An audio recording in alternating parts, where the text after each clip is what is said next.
नमस्कार। आज हम बात करने वाले हैं भारत के उस सबसे जरूरी दस्तावेज की जो हम सबको एक धागे में पिरोता है, हमारा संविधान। और ये सारी बातें हम समझ रहे हैं संविधान क्यों और कैसे चैप्टर के आधार पर। ये सवाल वाकई बहुत बड़ा है ना?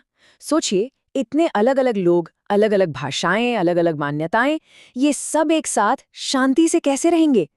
बस इसी बड़ी चुनौती का जो जवाब है ना, वो हमें संविधान की जरूरत तक ले जाता है। एक मिनट के लिए सोचिए, आप कोई खेल खेल रहे हैं, लेकिन किसी को नियम ही नहीं पता। क्या होगा? पूरी तरह से केओस, है ना? हमारा समाज भी कुछ कुछ वैसा ही है। अगर हम सबको शांति से एक साथ रहना है, तो कुछ बेसिक रूल्स पर तो अग्री करना ही पड़ेगा। ऐसे नियम जो एक दूसरे पर भरोसा पैदा करें।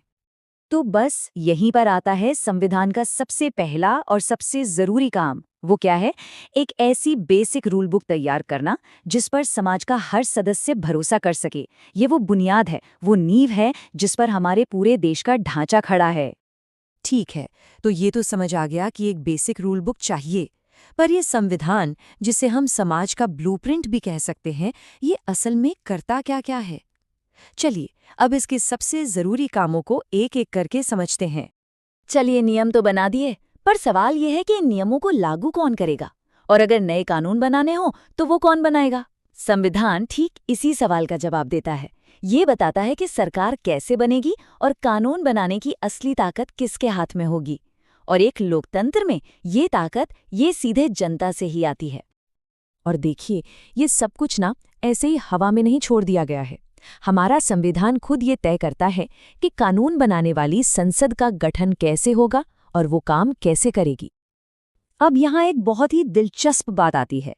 देखिए, संविधान सिर्फ सरकार को पावर देता ही नहीं है, बल्कि वो उस पावर पर लगाम भी लगाता है, उसे लिमिट भी करता है, ताकि नागरिकों की सुरक्षा हो सके। तो सरकार की शक्ति को लिमिट करने का सबसे सीधा तरीका क्या है? वो है हमें हमारे मौलिक अधिकार, हमारे फंडामेंटल राइट्स देना। ये एक तरह की लक्ष्मण रेखा है, एक बाउंड्री है जिसे सरकार पार नहीं कर सकती।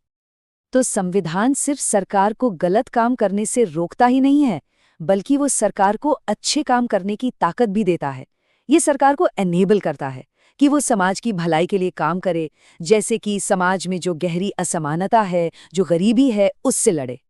तो अब तक हमने ये समझा कि एक संविधान के काम क्या-क्या हैं।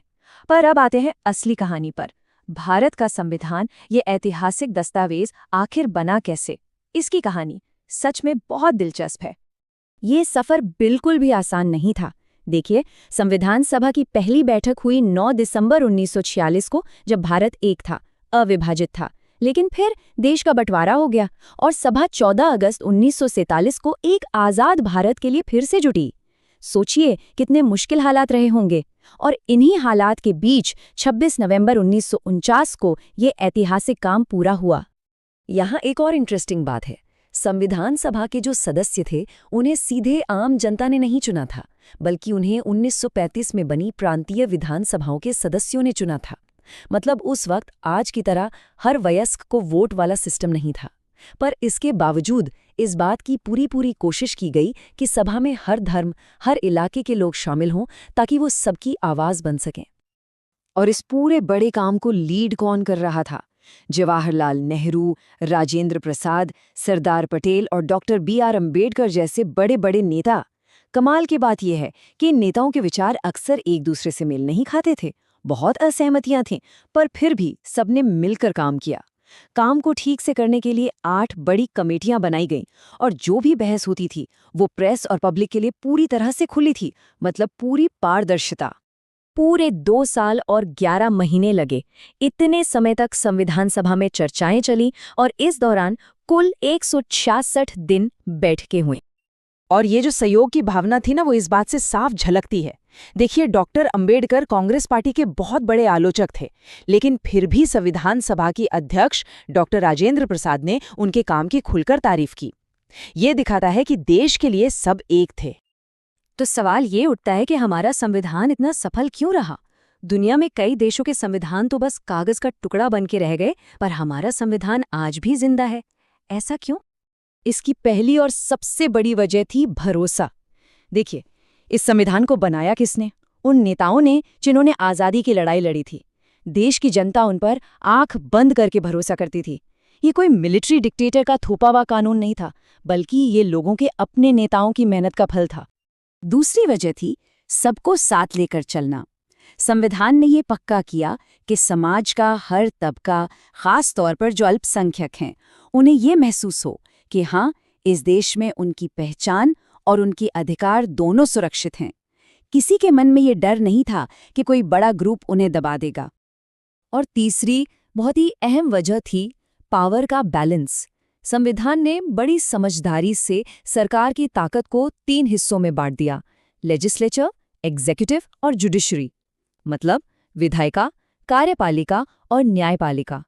ये जो चेक्स एंड बैलेंसेस का सिस्टम है, इसने ये पक्का किया कि कोई भी एक हिस्सा इतना ताकतवर न हो जाए कि वो तानाशाही करने लगे। अच्छा, हमारे संविधान बनाने वालों की एक और बहुत बड़ी खूबी थी। वो ये कि उनके दिमाग खुले थे। वो दुनिया से सीखने के लिए हमेशा तैयार थे। उन्होंने कई देशों के संविधान को पढ़ा और जो अच्छी बातें थी वो ले ली। जैसे कि ब्रिटेन से पार्लियामेंट्री सिस्टम का आइडिया लिया, अमेरिका से फंडामेंटल राइट्स का कॉन्सेप्ट लिया, आयरलैंड से डायरेक्टिव प्रिंसिपल्स लिए और फ्रांस से लिबर्टी, इक्वालिटी और फ्रेटर्निटी के महान सिद्धांत लिए। पर ध्यान रहे, ये कोई अंधी नकल नहीं थी, कोई कॉपी पेस्ट नहीं था। हर एक प्रोविजन पर, हर एक विचार पर लंबी लंबी बहसें हुई। ये पक्का किया गया कि जो भी हम ले रहे हैं वो भारत की ज़रूरतों और यहाँ के लोगों की उम्मीदों पर खरा उतरता है या नहीं। ये जो सोच समझकर अपनाने की प्रक्रिया थी ना, यही हमारे निर्माताओं की दूरदर्शिता दिखाती है। तो आखिर में हम क्या कह सकते हैं? यही कि भारत का संविधान सिर्फ कुछ नियमों की किताब नहीं है, ये उससे कहीं बढ़कर है। ये इस बात का जीता जागता सबूत है कि इतनी विविधता वाला देश भी लोकतंत्र, न्याय और आज़ादी जैसे उसूलों पर एक साथ खड़ा हो सकता है। ये एक ऐसी जिंदा विरासत है जिसके साथ हमारा रिश्ता आज भी कायम है।